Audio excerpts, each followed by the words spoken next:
শীতের শুরুতেই দল বেঁধে চলে আসে তারা। শীতের প্রকোপ থেকে একটু নিরাপদ আশ্রয় খোঁজে এদেশের বিভিন্ন জায়গায় এসে আশ্রয় নেয় তারা, থাকে নিরাপদে। তাই তো শীতের মধ্যে দুর্লভ পরিযায়ী পাখিদের বিচরণে মুখরিত লক্ষ্মীপুর সদর উপজেলার উত্তর জয়পুর ইউনিয়নের জনেশ্বর দিঘি।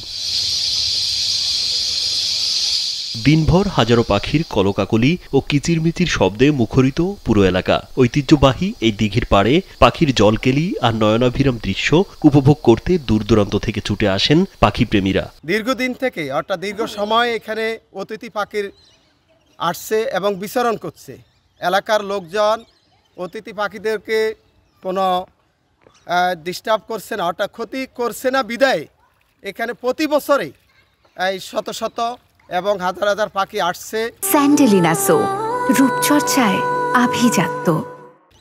লোকজন দূর দূরান্ত থেকে আসছে এবং পাখিদেরকে দেখছে, তাদের কিচিরমিচির শুনছে, সবাই খুব আনন্দ অনুভব করছে। প্রায় বছরে আসে, এরা এখানে আহার করে, রাত্রেবেলা এরা সরে যায়, আবার আসে, এইভাবে এরা আসা যাওয়া করতে আসে। থেকে বিভিন্ন লোকজন আসে, অনেক সাংবাদিকরাও আসে। এখানে পাখিগুলো প্রায় 7 প্রভৃতি আসে, আমার সন্ধ্যায় চলে যায়, আমার পরে আবার চলে আসে। আবার শীতকাল যতদিন আছে ততদিন থাকবে, শীতের পরে গ্রীষ্ম মাসে চলে যাবে।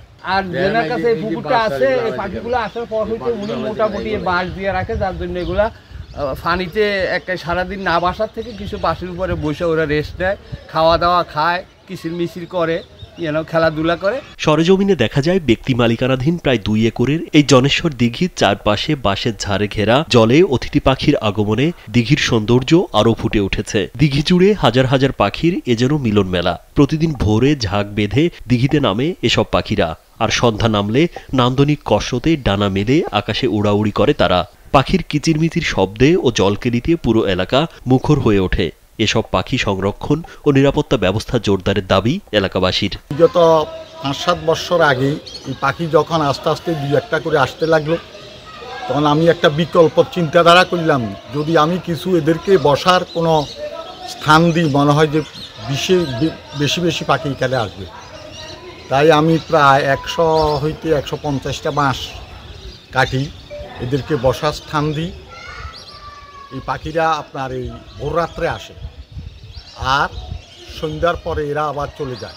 কোথায় যায় সেটা জানি না, তবে এদেরকে আমি কিছু খাদ্য, ভুসি, বাসা খাদ্য দিয়ে থাকি। বিনোদন দেওয়ার জন্য, মানুষকে এসে দেখার জন্য সুযোগ করে দেওয়ার জন্য দিঘির চারপাশে যথেষ্ট জায়গা আছে আমাদেরকে বসার জন্য, বা মানুষ আসে বিনোদন নেওয়ার জন্য যেন বসে কিছু সিঁড়ি অথবা কিছু স্থাপনা নির্মাণ করে দেওয়ার জন্য আমি প্রশাসনের দৃষ্টি আকর্ষণ করছি। জেলা প্রশাসক রাজীব কুমার সরকার জানান, জনেশ্বর দিঘি সহ একাধিক স্থানে অতিথি পাখির অভয়াশ্রমের খবর শুনেছেন তিনি। তবে এসব স্থানে যোগাযোগ ব্যবস্থা ভালো না থাকায় পর্যটন স্পট করতে কিছুটা বাধা হলেও পাখিদের নিরাপত্তা সহ বিষয়টি গুরুত্ব সহকারে দেখা হচ্ছে।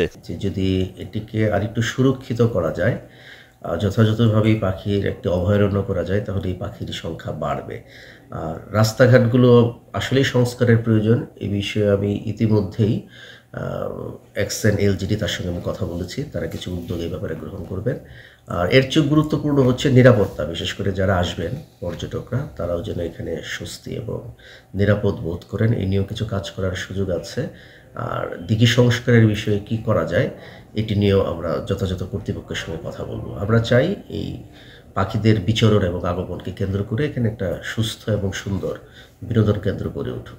পাখি ও ভ্রমণ পিপাসুদের নিরাপত্তায় এবং পর্যটন শিল্প বিকাশে ভূমিকা রাখতে পারে এই দিঘিটি, এমন মত সবার। রাজীব বিশ্বাস, কালবেলা।